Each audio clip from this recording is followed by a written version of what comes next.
সুপ্রিয় দর্শক বন্ধুরা, আপনি কি কখনো বিমানে নেমে এমন অনুভব করেছেন যে আপনি যেন হঠাৎ করেই ৫৪৩ বছর ভবিষ্যতে চলে এসেছেন? স্বাগতম থাইল্যান্ডে। ঊনবিংশ শতাব্দীতে যখন এর চারপাশের প্রায় প্রতিটি দেশই ইউরোপীয় সাম্রাজ্যগুলোর অধীনে চলে গিয়েছিল, তখন এই রাজ্যটি একাই মাথা উঁচু করে দাঁড়িয়েছিল এবং কখনোই নিজের স্বাধীনতা হারায়নি। আজ আমরা ঘুরে দেখব এমন এক দেশকে যার প্রাণবন্ত রাস্তাঘাট আর অজানা কোণগুলো যেন সমস্ত প্রচলিত ধারণাকেই চ্যালেঞ্জ জানায়। এটি এমন এক বিস্ময়কর দেশ যেখানে ইতিহাস, সংস্কৃতি এবং আধুনিকতা একসঙ্গে এমনভাবে মিশে গেছে যা সত্যিই যুক্তির সীমাকে অতিক্রম করে। এখানে প্রতিটি মোড়ে লুকিয়ে আছে নতুন কোনো গল্প, আর প্রতিটি অভিজ্ঞতা আপনাকে অবাক করতে বাধ্য করবে। এখানে তৃতীয় লিঙ্গে মানুষদের শুধু স্বীকৃতিই দেওয়া হয় না, বরং জাতীয় টেলিভিশনের প্রাইম টাইম অনুষ্ঠানেও তাদের সম্মানের সঙ্গে উদযাপন করা হয়। আর এখানেই এমন এক বিরল কফি উৎপাদিত হয় যা উদ্ধার করা হাতির স্বাভাবিক হজম প্রক্রিয়ার মাধ্যমে তৈরি হয়। এতটাই দুর্লভ যে অনেকেই এটিকে হীরার চেয়েও মূল্যবান বলে মনে করেন। বিভিন্ন দেশের সবচেয়ে বিস্ময়কর ও অবিশ্বাস্য তথ্য তুলে ধরা আমাদের বিশেষত্ব। আর আজকের এই যাত্রা দক্ষিণ পূর্ব এশিয়া সম্পর্কে আপনার প্রচলিত সব ধারণাকেই বদলে দিতে পারে। চলুন প্রবেশ করি হাসির দেশ নামে পরিচিত থাইল্যান্ডের সেই জীবন্ত বৈপরীত্যের জগতে।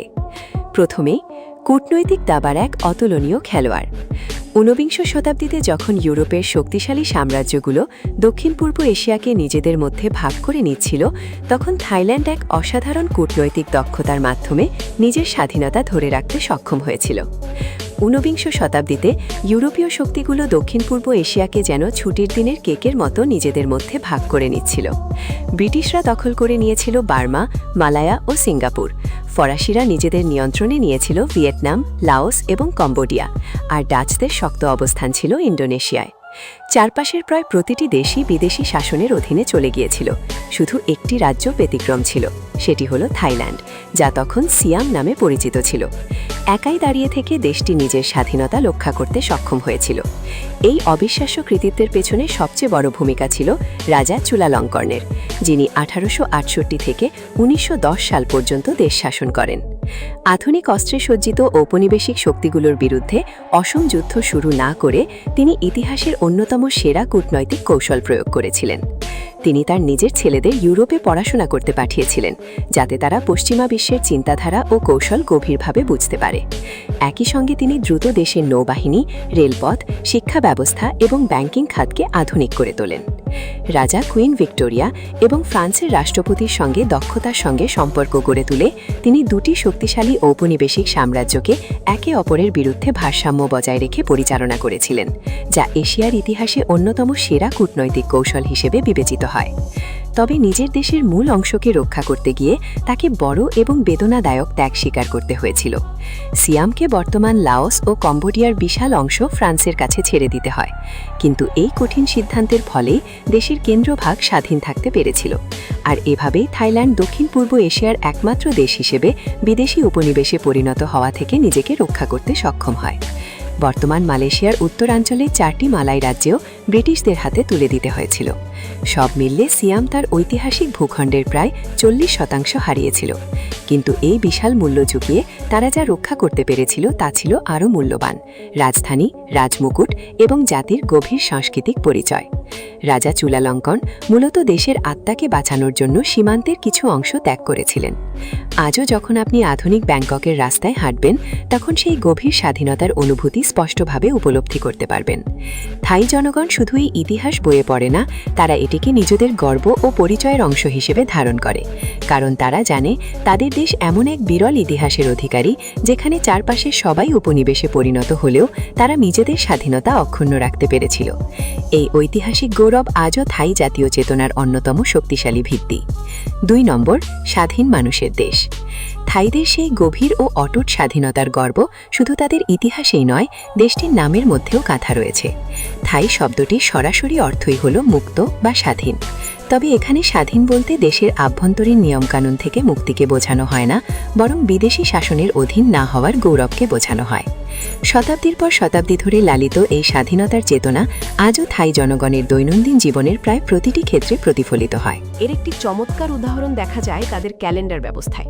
যখন বিশ্বের অধিকাংশ দেশ গ্রেগরিয়ান ক্যালেন্ডার অনুসরণ করে তখন থাইল্যান্ড নিজস্ব ঐতিহ্যবাহী পদ্ধতি অনুসরণ করে, যা তাদের ইতিহাস, সংস্কৃতি এবং জাতীয় পরিচয়ের সঙ্গে গভীরভাবে জড়িত। এই ব্যবস্থায় বছর গণনার সূচনা হয় সম্পূর্ণ ভিন্ন একটি ঐতিহাসিক ঘটনার ভিত্তিতে, যা দেশটির স্বতন্ত্র সাংস্কৃতিক পরিচয়কে আরও শক্তিশালী করে তোলে। বিশ্বের অধিকাংশ দেশ যেখানে যীশুখ্রিস্টের জন্মকে ভিত্তি করে গ্রেগরিয়ান ক্যালেন্ডার অনুসরণ করে, সেখানে থাইল্যান্ড বছর গণনা করে গৌতম বুদ্ধের জীবনকে কেন্দ্র করে। ফলে দেশটির সরকারি জাতীয় ক্যালেন্ডার পশ্চিমা বিশ্বের তুলনায় ঠিক 543 বছর এগিয়ে। তাই আজ যদি আপনি থাইল্যান্ডের কোনো আধুনিক ব্যাংকের রসিদ বা সরকারি নথিপত্র দেখেন, তাহলে সেখানে 2026 সাল নয়, বরং 2569 সাল লেখা দেখতে পাবেন। স্বাধীনতা ও নিজস্ব সংস্কৃতির প্রতি এই গভীর গর্ব তাদের রাজধানীর নামেও প্রতিফলিত হয়েছে। সারা বিশ্ব শহরটিকে সহজভাবে ব্যাংকক নামে চিনলেও এর আনুষ্ঠানিক নামটি এতটাই দীর্ঘ যে এটি বিশ্বের দীর্ঘতম স্থান নামের জন্য গিনেস ওয়ার্ল্ড রেকর্ডের স্বীকৃতি পেয়েছে। এই নামটিতে রয়েছে অবিশ্বাস্য 168টি অক্ষর। নামটি এতটাই দীর্ঘ এবং কাব্যিক যে অধিকাংশ থাই শিশু এটি মুখস্থ করে একটি জনপ্রিয় স্কুলের গান গেয়ে। থাইদের এই সৃজনশীলতা ও স্বাধীনচেতা মনোভাব দেশ জুড়েই চোখে পড়ে। কোথাও দেখা যায় অবসরপ্রাপ্ত বিশাল বোয়িং 747 বিমানকে বুদ্ধিমত্তার সঙ্গে আরামদায়ক পারিবারিক বাড়িতে রূপান্তর করা হয়েছে। আবার কোথাও কোনো ব্যস্ত ফুটপাতের ছোট্ট এক কোণ থেকে রাস্তার খাবার বিক্রেতারা গড়ে তুলেছেন 3 প্রজন্ম ধরে চলা বিশাল খাদ্য ব্যবসার সাম্রাজ্য। থাইল্যান্ড তার সমগ্র লিখিত ইতিহাসে কখনোই কোনো বিদেশি শক্তির কাছে নিজের স্বাধীনতা সমর্পণ করেনি। থাইল্যান্ড কখনোই বাইরের বিশ্বের কাছে আলাদা হওয়ার অনুমতি চায়নি। নিজেদের স্বকীয়তা ধরে রাখার এই গভীর ও আপসহীন মানসিকতাই এই অসাধারণ জটিল দেশটিকে সত্যিকার অর্থে বোঝার মূল চাবিকাঠি। কারণ এই দেশের প্রতিটি রীতি, সংস্কৃতি ও জীবনধারার পেছনেই লুকিয়ে আছে সেই স্বাধীন চেতা আত্মপরিচয়। 3 নম্বরে, বৌদ্ধ ধর্মের গভীর ভিত্তি। থাইল্যান্ডের রাজতন্ত্র যতই শক্তিশালী হোক না কেন, তারও ঊর্ধ্বে রয়েছে আরও প্রাচীন এক শক্তি, ধর্ম। দেশটির প্রায় 95% মানুষ থেরবাদ বৌদ্ধ ধর্ম অনুসরণ করে, যা থাইল্যান্ডকে বিশ্বের অন্যতম সর্বোচ্চ ধর্মীয় অনুশীলনকারী দেশের মর্যাদা দিয়েছে। তবে এই বিশ্বাস শুধুমাত্র সপ্তাহের কোনো নির্দিষ্ট দিনের আনুষ্ঠানিক ধর্মচর্চার মধ্যেই সীমাবদ্ধ নয়, বরং এটি থাই মানুষের প্রতিদিনের জীবনযাপন, চিন্তাভাবনা ও সামাজিক আচরণের সঙ্গে গভীরভাবে জড়িয়ে আছে। বৌদ্ধ ধর্ম শুধু থাইল্যান্ডের একটি ধর্ম নয়, এটি দেশটির স্থাপত্য, ক্যালেন্ডার, দৈনন্দিন আচার আচরণ এবং পুরো জীবনধারার সঙ্গে এমনভাবে মিশে আছে যে সবকিছুই যেন এক সূত্রে গাঁথা। থাইল্যান্ডে 40,000-এরও বেশি বৌদ্ধ মন্দির রয়েছে, অর্থাৎ গড়ে প্রতি 2,000 মানুষের জন্য রয়েছে একটি করে মন্দির। ব্যাংককের সোনালি জোড়া বিশিষ্ট ওয়াট ফ্রাকেও, যেখানে সংরক্ষিত আছে পবিত্র এমেরাল্ড বুদ্ধ, থেকে শুরু করে 46 মিটার দীর্ঘ বিশাল শায়িত বুদ্ধমূর্তির জন্য বিখ্যাত ওয়াটফো। প্রতিটি শহর, এমনকি ছোট্ট ধানক্ষেত ঘেরা গ্রামগুলোর কেন্দ্রেও অন্তত একটি মন্দির রয়েছে। আর যদি আপনি ভোরবেলায় চিয়াংমাইয়ের শান্ত রাস্তায় হাঁটেন, তাহলে খুব কাছ থেকেই থাই জীবনের এই গভীর ধর্মীয় ঐতিহ্যের স্পন্দন অনুভব করতে পারবেন। ভোরের কুয়াশার মধ্যে উজ্জ্বল গেরুয়া বস্ত্র পরিহিত সন্ন্যাসীদের সারি খালি পায়ে সম্পূর্ণ নীরবে রাস্তায় হেঁটে যায়। তাদের হাতে থাকে সাধারণ ধাতুর তৈরি ভিক্ষার পাত্র। অন্যদিকে স্থানীয় পরিবারগুলো বোনা মাদুরের উপর হাঁটু গেড়ে বসে সন্ন্যাসীদের জন্য স্টিকি রাইস, তাজা ফল কিংবা ছোট ব্যাগে করে তরকারি অর্পণ করে। সন্ন্যাসীরা নীরবে সেই খাবার গ্রহণ করেন, আর পরিবারগুলো নীরব শ্রদ্ধায় মাথা নত করে। তাকবাত নামে পরিচিত এই প্রাচীন আচারটি টানা 700 বছরেরও বেশি সময় ধরে প্রতিটি সকালেই পালন করা হয়ে আসছে। আরও বিস্ময়কর বিষয় হল, থাইল্যান্ডের অধিকাংশ পুরুষই জীবনের কোনো না কোনো পর্যায়ে সাময়িকভাবে হলেও বৌদ্ধ ভিক্ষু হিসেবে দীক্ষা গ্রহণ করেন। থাইল্যান্ডে অধিকাংশ পুরুষই জীবনের কোনো না কোনো সময় অন্তত একবার বৌদ্ধ ভিক্ষু হিসেবে দীক্ষা গ্রহণ করেন, সাধারণত কয়েক সপ্তাহ বা কয়েক মাসের জন্য। এই প্রথাকে মায়ের প্রতি সর্বোচ্চ আধ্যাত্মিক উপহার হিসেবে দেখা হয়, কারণ বিশ্বাস করা হয় এর মাধ্যমে সন্তানেরা তাদের মায়ের জন্য পুণ্য অর্জন করতে পারে। থাইল্যান্ডে গেরুয়া বস্ত্র কোনো নির্দিষ্ট শ্রেণীর মধ্যে সীমাবদ্ধ নয়। এখানে প্রধানমন্ত্রী, ধনকুবের ব্যবসায়ী থেকে শুরু করে সাধারণ ট্যাক্সি চালক সবাই এই প্রাচীন ঐতিহ্যের অংশ হয়ে থাকেন। বৌদ্ধ ধর্মই মূলত এই বৈচিত্র্যময়, রঙিন এবং কখনো কখনো বিশৃঙ্খল মনে হওয়া দেশের নীরব কিন্তু দৃঢ় ভিত্তি। 4 নম্বরে, একটি অনন্য জীবন দর্শন। থাইল্যান্ড সুখকে ঘিরে গড়ে তুলেছে এক সম্পূর্ণ জীবন দর্শন। সারা বিশ্বে দেশটি ল্যান্ড অফ স্মাইলস বা হাসির দেশ নামে পরিচিত। তবে বেশিরভাগ পর্যটকই বুঝতে পারেন না যে এটি শুধুমাত্র পর্যটন আকর্ষণের জন্য তৈরি কোনো চটকদার স্লোগান নয়, বরং এটি একটি গভীর ও জটিল জীবন দর্শনের প্রতিফলন। এই দর্শনটি গড়ে উঠেছে থাই ভাষার মাত্র 3টি ছোট শব্দের ওপর, যা থাই সমাজ কিভাবে পরিচালিত হয় তার গায়ে সবকিছুই ব্যাখ্যা করে। এর মধ্যে প্রথম শব্দটি হল মাই পেন রাই, যার অর্থ মোটামুটি কোনো সমস্যা নয়, কিছু যায় আসে না বা চিন্তার কিছু নেই। ধরুন কেউ ভুলবশত আপনার জামায় গরম কফি ফেলে দিল, আপনার ফ্লাইট 4 ঘন্টা দেরি করল, কিংবা বহু প্রতীক্ষিত কোনো বড় ব্যবসায়িক চুক্তি শেষ মুহূর্তে ভেঙে গেল। এসব পরিস্থিতিতেও থাইদের মুখে আপনি প্রায়ই একটি কথাই শুনবেন, মাই পেন রাই। এটি কোনোভাবেই হাল ছেড়ে দেওয়ার মানসিকতা নয়, বরং এটি এক ধরনের শান্তির কৌশল, এমন একটি সাংস্কৃতিক শিক্ষা যা মানুষকে নিজের নিয়ন্ত্রণের বাইরে থাকা বিষয়গুলো সহজেই মেনে নিতে এবং এগিয়ে যেতে সাহায্য করে। দ্বিতীয় শব্দটি হল সানুক, যার অর্থ আনন্দ বা মজা। থাই জীবন দর্শন অনুযায়ী কাজ, পড়াশোনা, রান্না কিংবা গুরুত্বপূর্ণ সামাজিক অনুষ্ঠান প্রতিটি ক্ষেত্রেই আনন্দের একটি উপাদান থাকা উচিত, কারণ থাইদের বিশ্বাস জীবনের প্রতিটি কাজের মধ্যে যদি সামান্য আনন্দ না থাকে তাহলে সেই কাজের প্রকৃত অর্থই যেন হারিয়ে যায়। থাই সংস্কৃতিতে একটি প্রচলিত বিশ্বাস রয়েছে, যদি কোনো কাজের মধ্যে সানুক অর্থাৎ আনন্দ বা মজার উপাদান না থাকে তাহলে বুঝতে হবে আপনি কাজটি ঠিকভাবে করছেন না। আর তৃতীয় গুরুত্বপূর্ণ শব্দটি হল সাবাই, যার অর্থ আরাম, স্বস্তি বা গভীর প্রশান্তি। এই দর্শনের কারণেই থাইল্যান্ডে দুপুরের বিশ্রামকে অত্যন্ত গুরুত্ব দেওয়া হয় এবং অনেক থাই বাড়িতে ছায়া ঘেরা জায়গায় আরামদায়ক দোলনা বা হ্যামক দেখা যায়।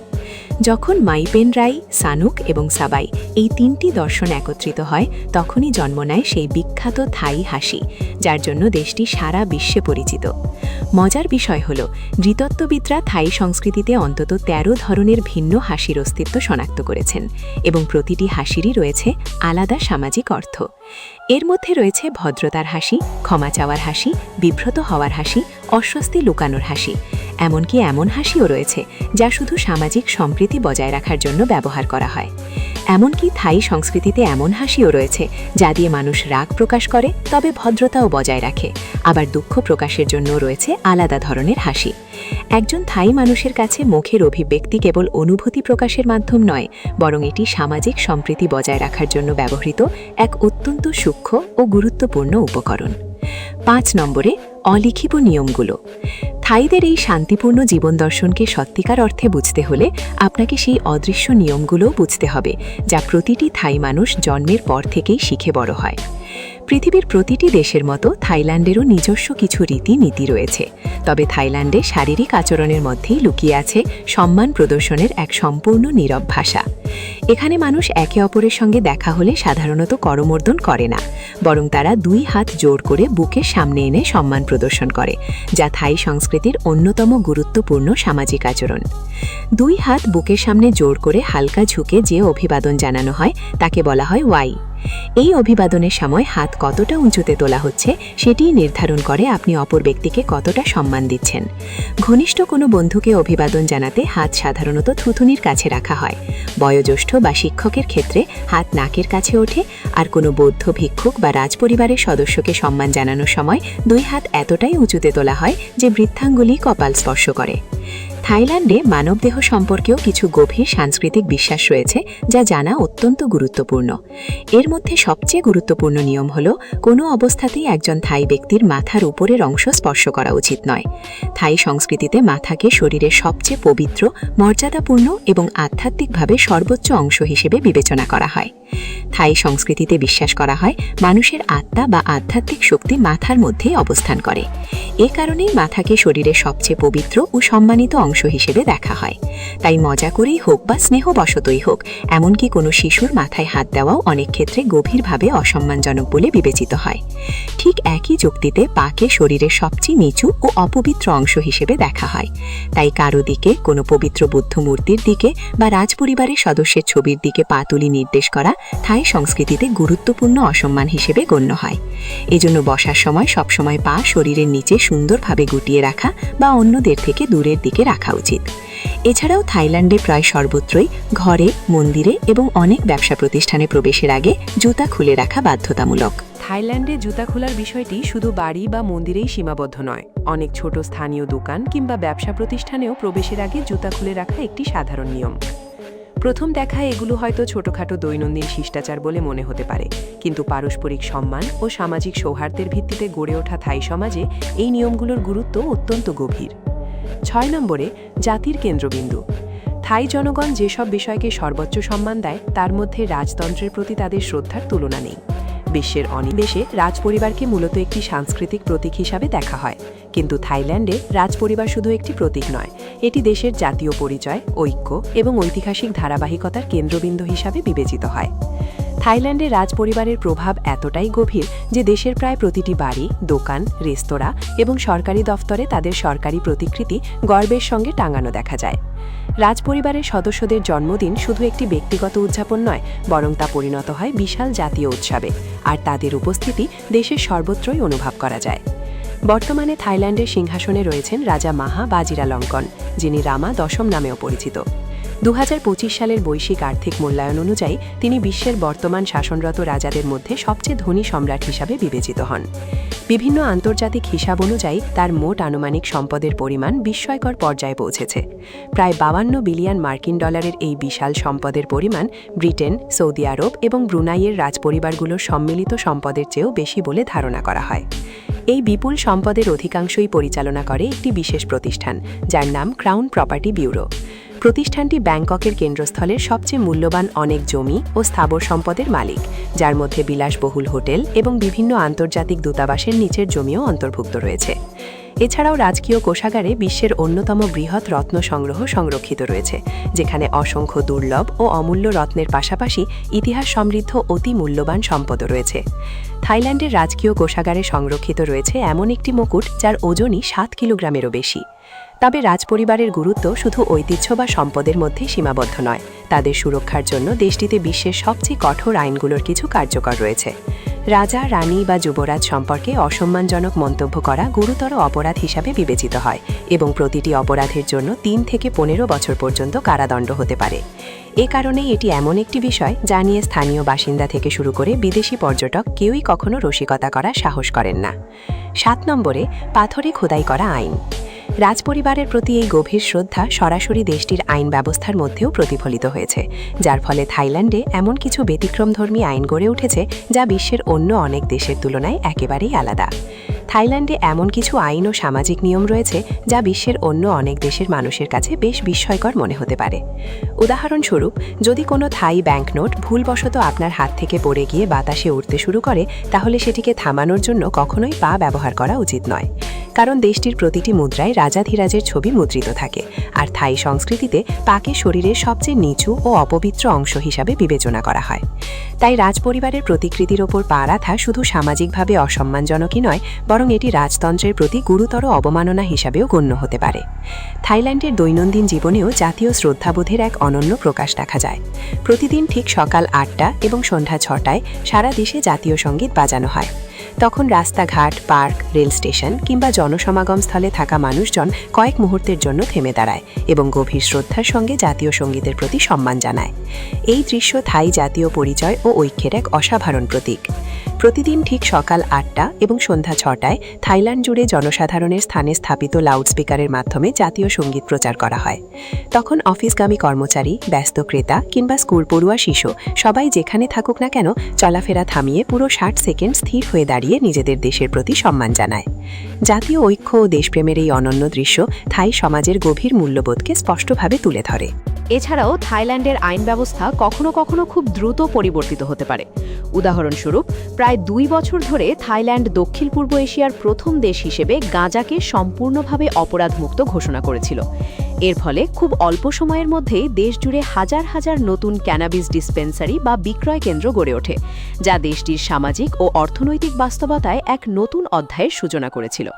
প্রায় 2 বছর ধরে থাইল্যান্ড দক্ষিণ পূর্ব এশিয়ার প্রথম দেশ হিসেবে গাঁজাকে সম্পূর্ণভাবে অপরাধমুক্ত ঘোষণা করেছিল, যার ফলে রাজধানী সহ সারা দেশে হাজার হাজার নতুন ক্যানাবিস দোকান গড়ে উঠেছিল। কিন্তু 2025 সালের মাঝামাঝি সময়ে সরকার সম্পূর্ণ ভিন্ন পথে হাঁটার সিদ্ধান্ত নেয়। বর্তমানে গাঁজা আবারও কঠোরভাবে নিয়ন্ত্রিত একটি পদার্থে পরিণত হয়েছে, যা এখন শুধুমাত্র নির্দিষ্ট চিকিৎসাগত প্রয়োজনে ব্যবহার করা বৈধ। বিনোদনের উদ্দেশ্যে এটি কেনা বা ব্যবহার করলে এখন বড় অঙ্কের জরিমানা কিংবা গুরুতর কারাদণ্ডের মুখোমুখি হতে পারে। থাইল্যান্ডের নির্দিষ্ট আইন ও নিয়ম রাতারাতি বদলে যেতে পারে, কিন্তু ঐতিহ্য, সংস্কৃতি এবং পারস্পরিক সম্মানের প্রতি গভীর শ্রদ্ধা, এই মৌলিক নীতিগুলো যেন চিরকাল পাথরে খোদাই করা রয়েছে। 8 নম্বরে, থাই নারীদের প্রকৃত শক্তি। বিশ্বজুড়ে থাই নারীদের সম্পর্কে নানা ধারণা প্রচলিত থাকলেও বাস্তবতা অনেক বেশি গভীর, জটিল এবং বিস্ময়কর। বিশ্বজুড়ে থাই নারীদের সম্পর্কে আলোচনা প্রায় শুধুমাত্র তাদের বাহ্যিক সৌন্দর্যকে ঘিরেই সীমাবদ্ধ থাকে, কিন্তু বাস্তবে থাই সমাজে তাদের ভূমিকা অনেক বেশি শক্তিশালী এবং গভীর। তাদের প্রকৃত অবস্থানকে বুঝতে হলে আপনাকে থাই সংস্কৃতির একটি গুরুত্বপূর্ণ শব্দ জানতে হবে: বুনখুন। সহজভাবে বলতে গেলে এর অর্থ হল পরিবারের প্রতি সেই ঋণ বা কৃতজ্ঞতা যা একজন মানুষকে সারা জীবন বহন করতে হয় এবং সুযোগ পেলেই তা শোধ করার চেষ্টা করতে হয়। থাই সংস্কৃতিতে একটি মেয়েকে ছোটবেলা থেকেই এই বিশ্বাস নিয়ে বড় করা হয় যে সে তার বাবা মায়ের কাছে গভীরভাবে ঋণী। এটি কোনো লিখিত নিয়ম নয়, বরং এক নীরব সামাজিক প্রতিশ্রুতি। যখন সে উপার্জন করতে শুরু করবে, তখন সে তার পরিবারের সঙ্গে সেই আয় ভাগাভাগি করবে এবং তাদের দেখাশোনার দায়িত্ব নেবে। আর এ কারণেই হাজার হাজার তরুণী উন্নত জীবনের আশায় এবং পরিবারের আর্থিক সহায়তার জন্য দেশের বিভিন্ন অঞ্চল থেকে রাজধানী ব্যাংককে পাড়ি যান, যেখানে তারা কাজের সুযোগ খুঁজে নিজেদের ও পরিবারের ভবিষ্যৎ গড়ে তোলার চেষ্টা করেন। এই নারীদের অনেকেই কঠোর ও পরিশ্রম সাধ্য কাজ বেছে নেন এবং দূরে শহরে বসবাস করলেও নীরবে তাদের পুরো গ্রামীণ পরিবার, এমনকি অনেক সময় পুরো গ্রামের আর্থিক সহায়তার দায়িত্ব কাঁধে তুলে নেন। বাইরের কারো কাছে এটি হয়তো বড় ধরনের ব্যক্তিগত ত্যাগ বলে মনে হতে পারে, কিন্তু একজন থাই নারীর কাছে এটি কেবল একজন ভালো মেয়ে হওয়ারই স্বাভাবিক দায়িত্ব। তবে পারিবারিক দায়িত্বই তাদের একমাত্র পরিচয় নয়। অর্থনৈতিক ক্ষেত্রেও থাই নারীরা অত্যন্ত শক্তিশালী ভূমিকা পালন করেন। সাম্প্রতিক বৈশ্বিক গবেষণাগুলো দেখায় যে এশিয়ার মধ্যে নারীদের ব্যবসার মালিকানার হার সবচেয়ে বেশি এমন দেশগুলোর অন্যতম হল থাইল্যান্ড। দেশটির বিখ্যাত স্ট্রিট ফুড স্টলগুলোর বেশিরভাগই নারীদের পরিচালনায় চলে এবং ক্ষুদ্র ব্যবসা থেকে শুরু করে বিভিন্ন উদ্যোক্তা কর্মকাণ্ডে তাদের উপস্থিতি অত্যন্ত শক্তিশালী ও প্রভাবশালী। থাইল্যান্ডের নারীরা শুধু স্ট্রিট ফুড ব্যবসাতেই নয়, দেশটির প্রসাধনী ও ওয়েলনেস শিল্পেও প্রায় একচ্ছত্র আধিপত্য বজায় রেখেছেন। অনেক স্থানীয় পরিবারে সংসার এবং পারিবারিক ব্যবসা উভয়েরই প্রকৃত প্রধান নির্বাহী হিসেবে স্ত্রীকেই দেখা হয়। সম্পর্কের ক্ষেত্রেও থাই নারীরা সাধারণত খুব ধীরে এগোতে পছন্দ করেন এবং ক্ষণস্থায়ী রোম্যান্সের চেয়ে আন্তরিকতা ও বিশ্বাসকে অনেক বেশি গুরুত্ব দেন। প্রকাশ্যে ভালোবাসার বহিঃপ্রকাশ তুলনামূলকভাবে খুবই বিরল, আর পারস্পরিক সম্মানকে সম্পর্কের সবচেয়ে গুরুত্বপূর্ণ ভিত্তি হিসেবে দেখা হয়। শান্ত স্বভাবের হলেও তারা অত্যন্ত দৃঢ়চেতা, পরিশ্রমী এবং গভীরভাবে বিশ্বস্ত। বলা যায় থাইল্যান্ডের নারীরাই নীরবে পুরো সমাজ ও অর্থনীতির অন্যতম প্রধান চালিকা শক্তি হিসেবে কাজ করে যাচ্ছেন। 9 নম্বরে, গ্রহণযোগ্যতার এক বিপ্লব। 2025 সালের 23 জানুয়ারি থাইল্যান্ড ইতিহাস সৃষ্টি করে। ম্যারেজ ইকুয়ালিটি অ্যাক্ট আনুষ্ঠানিকভাবে কার্যকর হয়, যার মাধ্যমে থাইল্যান্ড দক্ষিণ পূর্ব এশিয়ার প্রথম দেশ হিসেবে সমলিঙ্গ বিবাহকে আইনগত স্বীকৃতি দেয়। এই আইন কার্যকর হওয়ার ঠিক প্রথম দিনই সারা দেশে 1800-এরও বেশি দম্পতি আনুষ্ঠানিকভাবে বিবাহ বন্ধনে আবদ্ধ হন। সরকারি রেকর্ড অনুযায়ী মাত্র 12 মাসের মধ্যেই 26,000-এরও বেশি সমলিঙ্গ দম্পতি আইনগতভাবে বিবাহিত হিসেবে নিবন্ধিত হন। এই বিশাল পরিবর্তন শুধু আইনগত অগ্রগতি নয়, বরং থাই সমাজে গ্রহণযোগ্যতা ও সমতার এক ঐতিহাসিক মোড় হিসেবে বিবেচিত হয়। এই আইনগত বিপ্লব হঠাৎ করে আকাশ থেকে নেমে আসেনি। থাইল্যান্ড বহু দশক ধরেই এশিয়ার অন্যতম সবচেয়ে উন্মুক্ত ও গ্রহণযোগ্য সমাজ হিসেবে পরিচিত, বিশেষ করে এই সম্প্রদায়গুলোর প্রতি তাদের মনোভাবের কারণে। স্থানীয় সংস্কৃতিতে এমনকি একটি বিশেষ শব্দও রয়েছে, ফেথ থি সাম, যার সরাসরি অর্থ তৃতীয় লিঙ্গ। আধুনিক সমতা আন্দোলন পশ্চিমা বিশ্বে ব্যাপকভাবে আলোচনায় আসার বহু আগেই থাই সমাজে এই ধারণা শান্তভাবে এবং স্বাভাবিকভাবে বিদ্যমান ছিল। প্রায় প্রতিটি জনপ্রিয় টেলিভিশন নাটক বা সোপ অপেরায় আপনি দেখবেন সেখানে অন্তত একজন এই পরিচয়ের চরিত্র থাকে, যারা গল্পের অংশ হিসেবে সম্পূর্ণ স্বাভাবিকভাবেই উপস্থাপিত হয়, কোনো অতিরঞ্জন বা বিচ্ছিন্নতার অনুভূতি ছাড়াই। সবচেয়ে জনপ্রিয় চরিত্রগুলোর মধ্যে অনেক সময় দেখা যায় একজন ট্রান্সজেন্ডার নারীকে, যিনি তার উষ্ণতা ও সাহসিকতার জন্য দর্শকদের কাছে অত্যন্ত প্রিয় হয়ে ওঠেন। একইভাবে আপনি সহজেই এমন ট্রান্সজেন্ডার শিক্ষকদের খুঁজে পাবেন যারা স্থানীয় স্কুলে স্বাভাবিকভাবে পড়াচ্ছেন, এবং এমনকি তাদের জন্য আলাদা করে আয়োজিত বিশাল সৌন্দর্য প্রতিযোগিতাও জাতীয় টেলিভিশনে সরাসরি সম্প্রচার করা হয়। যদিও গ্রামীণ এলাকার বয়স্ক প্রজন্মের মধ্যে গ্রহণযোগ্যতার গতি তুলনামূলকভাবে ধীর, তবু সামগ্রিকভাবে এই সাংস্কৃতিক গ্রহণযোগ্যতা এক ধরনের নীরব বিস্ময় হিসেবে দাঁড়িয়ে আছে। এর ভিত্তি মূলত একটি গভীর বৌদ্ধ বিশ্বাসের ওপর নির্মিত, যেখানে মনে করা হয় প্রতিটি মানুষই যোগ্য একটি হাসির, সূর্যের নিচে শান্তি ও সম্মানের সঙ্গে বেঁচে থাকার। সূর্যের নিচে ভালোবাসার ধরন বা পরিচয় যাই হোক না কেন, সবাই যেন সমানভাবে হাসতে পারে, এই বিশ্বাসই এই সংস্কৃতির গভীরে গেঁথে আছে। 10 নম্বর, 5 স্বাদের শিল্প। থাই খাবার বর্তমানে বিশ্বের শীর্ষ 5টি জনপ্রিয় রান্নার ধারার মধ্যে অন্যতম হিসেবে বিবেচিত হয়। তবে ব্যাংককের রাস্তায় বসে আসল থাই খাবারের স্বাদ নেওয়া আর পশ্চিমা কোনো রেস্টুরেন্ট চেইনে থাই খাবার খাওয়া, এই দুই অভিজ্ঞতা সম্পূর্ণ ভিন্ন। আসল থাই রান্না গড়ে উঠেছে 5টি নির্দিষ্ট স্বাদের সূক্ষ্ম ও কঠোর ভারসাম্যের উপর, যা প্রায় প্রতিটি খাবারের মধ্যেই থাকা বাধ্যতামূলক। একজন দক্ষ রাঁধুনি খুব নিখুঁতভাবে এই স্বাদগুলোকে একসঙ্গে মিলিয়ে এমন একটি ভারসাম্য তৈরি করেন যা থাই খাবারকে অনন্য করে তোলে। মিষ্টি, টক, নোনতা, ঝাল এবং তেতো, এই 5টি স্বাদের উপাদান একসঙ্গে নিখুঁত ভারসাম্যে মিশিয়েই থাই রান্নার আসল সৌন্দর্য তৈরি হয়। একটি মাত্র চামচ গরম টমিয়াম স্যুপে আপনি একসঙ্গে এই 5টি স্বাদেরই অভিজ্ঞতা পাবেন, যেখানে থাকে পাম সুগার, লেবুর রস, ফিশ সস, বার্ডজাই চিলি এবং গ্যালাঙ্গাল রুটের মতো উপাদান। একজন ঐতিহ্যবাহী থাই রাঁধুনির কাছে এই 5টির মধ্যে একটিও যদি অনুপস্থিত থাকে, তাহলে সেই খাবারকে অসম্পূর্ণ বলে ধরা হয়। ব্যাংকক শহরকে বিশ্বের অন্যতম বৃহৎ স্ট্রিট ফুড রাজধানী হিসেবে গণ্য করা হয়, যেখানে হাজার হাজার সক্রিয় খাবার বিক্রেতা প্রতিদিন শহরের প্রতিটি কোণে জীবন্ত রন্ধন সংস্কৃতি তৈরি করে চলেছেন। 2018 সালে ব্যাংককের একটি সাধারণ রাস্তার খাবারের দোকান, যা 70-এর কোঠায় থাকা এক স্থানীয় নারী পরিচালনা করতেন এবং রান্নার সময় সবসময় স্কি গগলস পরতেন, ইতিহাস সৃষ্টি করে। তার সেই ছোট্ট স্ট্রিট ফুড স্টলটি বিশ্বের প্রথম রাস্তার খাবারের রেস্তোরাঁ হিসেবে মর্যাদাপূর্ণ মিশেলিন স্টার অর্জন করে। তবে থাইল্যান্ডের খাবারের জগৎ শুধু ব্যস্ত শহরের রাস্তায় সীমাবদ্ধ নয়। দেশের বিভিন্ন অঞ্চলে রয়েছে আরও অনেক অসাধারণ এবং চরম রন্ধন অভিজ্ঞতা। উত্তরাঞ্চলের পাহাড়ি এলাকায় আপনি ব্ল্যাক আইভরি কফি নামের এক বিরল পানীয়ের স্বাদ নিতে পারবেন। এই কফি তৈরি করা হয় এমন কফি বীজ থেকে, যা উদ্ধারকৃত হাতির পরিপাকতন্ত্রের মধ্যে দিয়ে প্রাকৃতিকভাবে প্রক্রিয়াজাত হয়। প্রতি কিলোগ্রাম এই কফির দাম প্রায় $3000, যা এটিকে বিশ্বের সবচেয়ে বিরল এবং ব্যয়বহুল কফিগুলোর একটি হিসেবে পরিচিত করেছে। থাইল্যান্ডে খাবার শুধু ক্ষুধা মেটানোর উপায় নয়, এটি মানুষের অনুভূতি প্রকাশের এক গভীর ভাষা এবং জাতীয় গর্বের অন্যতম প্রধান উৎস। 11 নম্বরে, এক পবিত্র বন্ধন।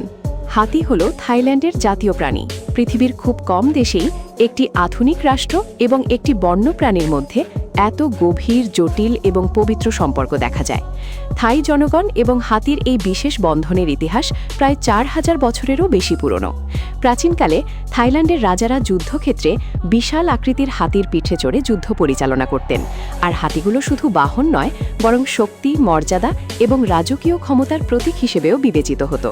স্থানীয় কৃষক ও শ্রমিকরাও শতাব্দীর পর শতাব্দী ধরে ঘন জঙ্গলের ভেতর থেকে বিশাল আকৃতির সেগুন কাঠ টেনে আনার জন্য হাতির ওপর নির্ভর করতেন। থাইল্যান্ডের বহু মনোরম বৌদ্ধ মন্দির এবং ঐতিহাসিক স্থাপনা নির্মাণেও এই শক্তিশালী প্রাণীদের অসামান্য অবদান রয়েছে। থাই ঐতিহ্য ও বিশ্বাস অনুযায়ী একটি বিরল সাদা হাতি এতটাই পবিত্র ও আধ্যাত্মিকভাবে গুরুত্বপূর্ণ যে রাজ্যের ভেতরে জন্ম নেওয়া প্রতিটি সাদা হাতি স্বয়ংক্রিয়ভাবে দেশের শাসনরত রাজার সম্পত্তি হিসেবে বিবেচিত হয়। বর্তমানে থাইল্যান্ডের গভীর অরণ্যে এখনও প্রায় 4000 বন্য হাতি বিচরণ করে, আর আরও প্রায় 4000 হাতি মানুষের তত্ত্বাবধানে বিভিন্ন অভয়ারণ্য ও সংরক্ষণ কেন্দ্রে বসবাস করছে।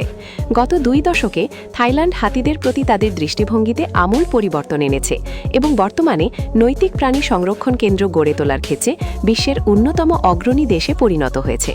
বিশেষ করে চিয়াংমাই অঞ্চলের বিভিন্ন অভয়ারণ্য শত শত সাবেক কর্মজীবী হাতিকে উদ্ধার করে নতুন জীবন দিয়েছে।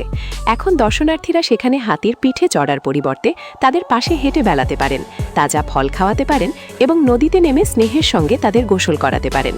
এসব সংরক্ষণ কেন্দ্রে কোনো ধরনের লোহার শিকল, সার্কাসের কসরত বা ভারী চড়ার আসনের ব্যবহার নেই। এই প্রাণীদের প্রতি থাই জনগণের গভীর ভালোবাসা দেশ জুড়েই স্পষ্টভাবে দেখা যায়। এমনকি দেশের অন্যতম জনপ্রিয় স্থানীয় বিয়ারের নামও হাতির নাম অনুসারে রাখা হয়েছে, যা এই প্রাণীর প্রতি জাতীয় আবেগ ও শ্রদ্ধারই আরেকটি প্রতিফলন। থাইল্যান্ডে হাতির ছবি শুধু পণ্যের লোগোতেই নয়, প্রাচীন মন্দিরগুলোর অলঙ্করণ ও রক্ষণাবেক্ষণের প্রতীক হিসেবেও ব্যবহৃত হয়। এই দেশে হাতিকে কখনোই কেবল একটি সাধারণ পর্যটন আকর্ষণ হিসেবে দেখা হয় না, বরং তাকে জাতীয় পরিবারের এক অত্যন্ত প্রিয় ও সম্মানিত সদস্য হিসেবে বিবেচনা করা হয়। 12 নম্বরে রঙের বিস্ফোরণ। থাইল্যান্ডের গভীর জাতীয় গর্ব শুধু নিঃশব্দ জাদুঘর বা ইতিহাসের পাতায় সীমাবদ্ধ নয়, এটি প্রতি বছর সরাসরি রাস্তায় নেমে আসে বিশ্বের সবচেয়ে বর্ণিল এবং দর্শনীয় উৎসবগুলোর মাধ্যমে। থাইল্যান্ড এমন একটি দেশ যেখানে সংস্কৃতি, ঐতিহ্য এবং আনন্দ একসঙ্গে মিলে রং, সঙ্গীত ও উদযাপনের এক অবিশ্বাস্য বিস্ফোরণ সৃষ্টি করে। থাইল্যান্ডে উৎসবগুলো কেবল আনুষ্ঠানিকভাবে পালন করা হয় না, বরং পুরো দেশ যেন সেই উৎসবের রূপ ধারণ করে। এর সবচেয়ে বিখ্যাত উদাহরণ হল সংক্রান, থাইদের ঐতিহ্যবাহী নববর্ষ উৎসব, যা প্রতি বছর এপ্রিল মাসে উদযাপিত হয়।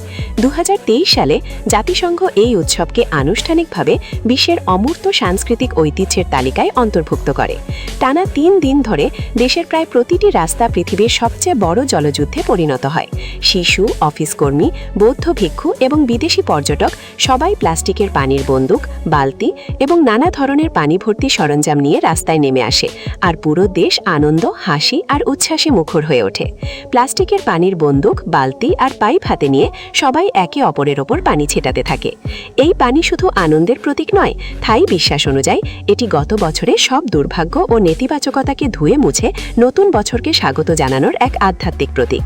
ব্যাংককের কিছু জনপ্রিয় সড়কে এই উৎসবে অংশগ্রহণকারীর সংখ্যা 10 লক্ষেরও বেশি ছাড়িয়ে যায়, যা এটিকে বিশ্বের সবচেয়ে বড় এবং আনন্দময় জন উৎসবগুলোর একটিতে পরিণত করেছে। বছরের শেষ দিকে নভেম্বর মাসে থাইল্যান্ড সম্পূর্ণ ভিন্ন এক শান্ত ও হৃদয়স্পর্শী উৎসবে মেতে ওঠে, যার নাম লয়ক্রাথং। এই উৎসবে লাখো মানুষ কলাপাতা, ফুল এবং বিশেষ করে পদ্মফুল দিয়ে ছোট ছোট ভাসমান ঝুড়ি তৈরি করে। সূর্য ডুবে যাওয়ার পর পরিবারগুলো নদী, খাল কিংবা হ্রদের তীরে একত্রিত হয়, আর সেখান থেকেই শুরু হয় এক অপূর্ব আলোর উৎসব। নদী, খাল কিংবা হ্রদের তীরে জড়ো হয়ে মানুষ তাদের তৈরি করা ছোট ছোট ক্রাথং পানিতে ভাসিয়ে দেয়। বিশ্বাস করা হয় যে এর মাধ্যমে বিগত বছরের সব দুঃখ, দুশ্চিন্তা এবং দুর্ভাগ্য ভেসে দূরে চলে যায়। আর উত্তরাঞ্চলের শহর চিয়াংমাইয়ে এই উৎসব আরও মনোমুগ্ধকর রূপ ধারণ করে। সেখানে হাজার হাজার মানুষ একসঙ্গে আকাশে উজ্জ্বল কাগজের ফানুস উড়িয়ে দেয়, যা রাতের আকাশকে অসংখ্য আলোর বিন্দুতে ভরে তোলে। এই আবেগঘন এবং অপূর্ব দৃশ্য ধারণ করতে বিশ্বের বিভিন্ন প্রান্ত থেকে আলোকচিত্রী ও পর্যটকেরা ছুটে আসেন। এটি প্রমাণ করে যে থাইল্যান্ড সত্যিই জানে কিভাবে জীবনের সৌন্দর্য উদযাপন করতে হয়। 13 নম্বরে স্বর্গের আড়ালের ছায়া। পৃথিবীর প্রতিটি সুন্দর স্বর্গেরই একটি অদেখা দিক থাকে, যার কথা চকচকে পর্যটন প্রচারণায় খুব কমই তুলে ধরা হয়। থাইল্যান্ডও এর ব্যতিক্রম নয়। দেশটির অপরূপ সৌন্দর্য, প্রাণবন্ত সংস্কৃতি এবং অতিথিপরায়ণতার আড়ালেও কিছু জটিল বাস্তবতা রয়েছে, যা অনেক পর্যটক প্রথমে বুঝতে পারেন না। দশকের পর দশক ধরে ব্যাংকক, পাটায়া এবং ফুকেটের কিছু নির্দিষ্ট এলাকা আন্তর্জাতিকভাবে তাদের বিশাল প্রাপ্তবয়স্ক বিনোদন শিল্পের জন্য পরিচিত। এই অনানুষ্ঠানিক শিল্প মূলত বিদেশি পর্যটকদের কেন্দ্র করে গড়ে ওঠা নাইট ক্লাব ও বিনোদন কেন্দ্রগুলোর ওপর নির্ভরশীল। যদিও এই খাতটি কঠোর আইন দ্বারা নিয়ন্ত্রিত হওয়ার কথা, বাস্তবে সেই আইন প্রয়োগের ক্ষেত্রে প্রায়ই অসঙ্গতি দেখা যায়। দেশের দরিদ্র গ্রামীণ অঞ্চল থেকে আসা লক্ষাধিক মানুষ, যাদের বেশিরভাগই নারী, জীবিকা নির্বাহের জন্য এই খাতের ওপর নির্ভরশীল, এবং তারা উপার্জিত অর্থের বড় অংশ নিজ গ্রামে পাঠিয়ে বয়স্ক বাবা-মা ও পরিবারের সদস্যদের সহায়তা করেন। এই বাস্তবতা থাইল্যান্ডের অর্থনীতি, সামাজিক কাঠামো এবং গ্রামীণ দারিদ্র্যের সঙ্গে গভীরভাবে জড়িত একটি জটিল বিষয়। দেশটি বর্তমানে তার উত্তর সীমান্তবর্তী এলাকাগুলোতে আরেকটি বড় আধুনিক চ্যালেঞ্জের মুখোমুখি হচ্ছে। সাম্প্রতিক বছরগুলোতে বিদেশি অপরাধী চক্র পরিচালিত বহু গোপন কম্পাউন্ডের সন্ধান পাওয়া গেছে, যেগুলো আন্তর্জাতিক অনলাইন প্রতারণা কার্যক্রম পরিচালনার সঙ্গে জড়িত। হাজার হাজার বিদেশি কর্মী আকর্ষণীয় চাকরির ভুয়া বিজ্ঞাপনের মাধ্যমে প্রতারিত হয়ে এসব স্থানে নিয়ে যাওয়া হয়েছে, যেখানে তাদের জোরপূর্বক বিশ্বের বিভিন্ন দেশের মানুষের বিরুদ্ধে আর্থিক প্রতারণামূলক কর্মকাণ্ডে অংশ নিতে বাধ্য করা হয়েছে। এছাড়াও সড়ক দুর্ঘটনা থাইল্যান্ডের আরেকটি নীরব কিন্তু গুরুতর দৈনন্দিন সংকট। প্রতি বছর সড়ক দুর্ঘটনার সংখ্যার দিক থেকে দেশটি বিশ্বের সবচেয়ে ঝুঁকিপূর্ণ দেশগুলোর মধ্যে নিয়মিতভাবে স্থান পায়। বিশেষ করে মোটরসাইকেল দুর্ঘটনার হার অত্যন্ত বেশি। এই বাস্তবতাগুলো আমাদের মনে করিয়ে দেয় যে থাইল্যান্ড যতই সুন্দর ও আকর্ষণীয় হোক না কেন, দেশটিরও নিজস্ব কিছু জটিল সামাজিক ও আধুনিক সমস্যা রয়েছে। সড়ক নিরাপত্তার ক্ষেত্রে থাইল্যান্ড দীর্ঘদিন ধরেই বিশ্বের সবচেয়ে ঝুঁকিপূর্ণ দেশগুলোর একটি হিসেবে পরিচিত, যেখানে অধিকাংশ দুর্ঘটনার জন্য মোটরসাইকেলই দায়ী। থাইদের সেই বিখ্যাত হাসি নিঃসন্দেহে আন্তরিক এবং বাস্তব, তবে সেই উজ্জ্বল হাসির আড়ালেও রয়েছে নানা জটিল সামাজিক ও অর্থনৈতিক সংগ্রাম, যেগুলোর সঙ্গে দেশটি ধৈর্য, দৃঢ়তা এবং আশাবাদ নিয়ে প্রতিনিয়ত লড়াই করে যাচ্ছে। 14 নম্বরে, আধুনিক যুগের এক স্বর্গ। এত সব চ্যালেঞ্জ থাকা সত্ত্বেও থাইল্যান্ড নীরবে পৃথিবীর অন্যতম জনপ্রিয় গন্তব্যে পরিণত হয়েছে ডিজিটাল নোম্যাড এবং দীর্ঘমেয়াদী ভ্রমণকারীদের জন্য। এর প্রধান কারণ হল এখানকার অসাধারণ আর্থিক সুবিধা। বিশেষ করে উত্তরাঞ্চলের শহরগুলোতে তুলনামূলকভাবে কম খরচে আরামদায়ক জীবনযাপন করা সম্ভব, যা বিশ্বের বিভিন্ন প্রান্তের ফ্রিল্যান্সার, উদ্যোক্তা এবং দূরবর্তী কর্মীদের জন্য থাইল্যান্ডকে অত্যন্ত আকর্ষণীয় করে তুলেছে। উত্তর থাইল্যান্ডের শহর চিয়াংমাইয়ে একটি আধুনিক ও আরামদায়ক অ্যাপার্টমেন্ট, যেখানে সুইমিং পুলের সুবিধাও রয়েছে, মাসে প্রায় $400 ভাড়া পাওয়া যায়। একইভাবে কোনো জনপ্রিয় ও উচ্চমানের স্ট্রিট ফুড স্টলে পেট ভরে একটি সম্পূর্ণ খাবার থেকে খরচ হয় মাত্র $1 থেকে $3। এছাড়াও থাইল্যান্ড বর্তমানে বিশ্বের অন্যতম প্রধান মেডিকেল ট্যুরিজম গন্তব্যে পরিণত হয়েছে। দেশটির বড় বড় আন্তর্জাতিক হাসপাতালগুলো প্রতি বছর 6 লক্ষেরও বেশি বিদেশি রোগীকে চিকিৎসা সেবা প্রদান করে। এখানে অত্যাধুনিক চিকিৎসা সুবিধা ও বিশ্বমানের স্বাস্থ্যসেবা পাওয়া যায়, অথচ এর খরচ পশ্চিমা দেশগুলোর তুলনায় অনেক কম। আরও আশ্চর্যের বিষয় হল, থাইল্যান্ডের অনেক শীর্ষস্থানীয় চিকিৎসক যুক্তরাষ্ট্র, যুক্তরাজ্য এবং অন্যান্য উন্নত দেশে প্রশিক্ষণ গ্রহণ করেছেন, যা দেশটির চিকিৎসা ব্যবস্থাকে আন্তর্জাতিক মানে পৌঁছে দিয়েছে। থাইল্যান্ডের অনেক শীর্ষস্থানীয় চিকিৎসকই যুক্তরাষ্ট্র কিংবা ইউরোপে প্রশিক্ষণ নিয়েছেন, যা দেশটির স্বাস্থ্যসেবাকে আন্তর্জাতিক মানে পৌঁছে দিয়েছে। একই সঙ্গে থাই সমাজ প্রায় পুরোপুরি নগদবিহীন বা ক্যাশলেস ব্যবস্থায় রূপান্তরিত হয়েছে। দেশটির জাতীয় ডিজিটাল পেমেন্ট সিস্টেমে বর্তমানে 9 কোটিরও বেশি সক্রিয় অ্যাকাউন্ট রয়েছে, যা আসলে দেশের মোট জনসংখ্যার চেয়েও বেশি। এখন শুধু বড় বড় শপিং মল নয়, রাস্তার খাবার বিক্রেতা থেকে শুরু করে স্থানীয় বৌদ্ধ মন্দিরগুলোতেও সহজেই ডিজিটাল কিউআর কোডের মাধ্যমে অর্থ পরিশোধ করা যায়। পশ্চিমা দেশগুলো সাধারণ একটি বেতনের ভিত্তিতেই থাইল্যান্ডে এমন এক আরামদায়ক ও স্বাচ্ছন্দ্যময় জীবনযাপন সম্ভব, যা অনেকের জন্য নিজ দেশে কল্পনাও করা কঠিন। 15 নম্বরে, কিছু অত্যন্ত গুরুত্বপূর্ণ সতর্কবার্তা। ফ্লাইট বুক করার আগে এমন কিছু অত্যন্ত গুরুত্বপূর্ণ সতর্কবার্তা রয়েছে, যা প্রতিটি সচেতন ভ্রমণকারীর অবশ্যই জানা উচিত। প্রথমত, আপনার ইলেকট্রনিক সিগারেট বা ভ্যাপিং ডিভাইস বাড়িতেই রেখে আসুন। থাইল্যান্ডে এসব ডিভাইস দেশে নিয়ে আসা কিংবা প্রকাশ্যে ব্যবহার করা কঠোরভাবে নিষিদ্ধ। এ ধরনের ডিভাইস সহ ধরা পড়া অনেক পর্যটককে বড় অঙ্কের জরিমানা গুনতে হয়েছে, এমনকি কিছু ক্ষেত্রে স্বল্প সময়ের জন্য কারাদণ্ডও ভোগ করতে হয়েছে। দ্বিতীয়ত, নতুন ডিজিটাল আগমন কার্ড, ডিজিটাল অ্যারাইভাল কার্ড ব্যবস্থার ক্ষেত্রে অত্যন্ত সতর্ক থাকতে হবে। সরকারি এই ফর্মটি সম্পূর্ণ বিনামূল্যে পূরণ করা যায়, তবে ইন্টারনেটে এমন অসংখ্য ভুয়া ওয়েবসাইট রয়েছে, যারা একই সেবার নামে অপ্রয়োজনীয় ফি আদায় করে পর্যটকদের প্রতারণার ফাঁদে ফেলছে। তাই ভ্রমণের আগে সবসময় শুধুমাত্র সরকারি ও নির্ভরযোগ্য উৎস ব্যবহার করাই সবচেয়ে নিরাপদ। ইন্টারনেটে এমন অসংখ্য ভুয়া ওয়েবসাইট রয়েছে, যারা একই ডিজিটাল আগমন কার্ডের জন্য পর্যটকদের কাছ থেকে $40 পর্যন্ত আদায় করছে। তাই কোনো ব্যক্তিগত তথ্য দেওয়ার আগে অবশ্যই ওয়েবসাইটের সরকারি ঠিকানা ভালোভাবে যাচাই করে নিন। তৃতীয়ত, সামাজিক যোগাযোগ মাধ্যমে মজা করার উদ্দেশ্যে কখনোই রাজপরিবারের প্রতিকৃতি বা ছবিকে অসম্মানজনকভাবে ব্যবহার করবেন না। থাইল্যান্ডে রাজতন্ত্রের মর্যাদা রক্ষার জন্য প্রণীত আইন অত্যন্ত কঠোর, এবং এসব আইন ভঙ্গ করার কারণে অতীতে বহু বিদেশি পর্যটকের বিরুদ্ধেও আইনি ব্যবস্থা নেওয়া হয়েছে। সবশেষে, অতিরিক্ত বন্ধুসুলভ আচরণ করা অপরিচিত ব্যক্তিদের ব্যাপারে সবসময় সতর্ক থাকুন, বিশেষ করে যদি তারা অত্যন্ত কম খরচে স্থানীয় ভ্রমণ, বিশেষ কেনাকাটার সুযোগ বা অসাধারণ কোনো অফারের প্রলোভন দেখায়। অনেক ক্ষেত্রেই এসব প্রস্তাব প্রতারণার অংশ হতে পারে। একজন সচেতন ভ্রমণকারীর জন্য সবচেয়ে নিরাপদ পন্থা হল সবসময় অনুমোদিত প্রতিষ্ঠান, নির্ভরযোগ্য গাইড এবং যাচাইকৃত সেবা ব্যবহার করা। মূল্যবান রত্ন বা গয়না অত্যন্ত কম দামে বিক্রির প্রলোভন দেখানো লোকদের থেকেও সবসময় সতর্ক থাকুন।